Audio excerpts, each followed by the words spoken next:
আসছে আগে খাইবার জায়গা নাই এলাই আসি আমরা মনে করেন এখানে আসছি আজকে 3 দিন মনে করেন সরকারি খানা দানা পাইনি মনে করেন বন্যাঙ্গ সব কিছু ঘরবাড়ি ডুবে গেছে আমরা এখানে আসতেছি বাড়িঘরে হারে ডুবে গেছে আজকে 3টা দিন এখানে এলাকাবাসী আমাদেরকে কিছু সাহায্য করতেছে আর সরকারি কোনো অনুদান আমরা পাই না।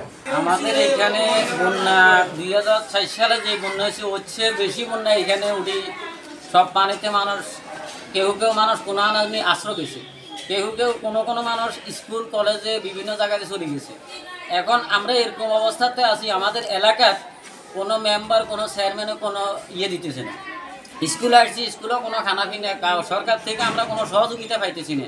এখন আমরা কই যে যদি সরকারে কিছু সহানুভূতি দেখায় আমাদেরকে একটু করে তাহলে আমরা কিছু হেল্প পাবো, এছাড়া আমাদের আর কোনো উপায় নেই। এলাকায় প্রচুর পরিমাণ পানি এবং বাড়িঘর অনেক বাড়িঘর ক্ষতিগ্রস্ত মানুষ সবাই এখানে আশ্রয়।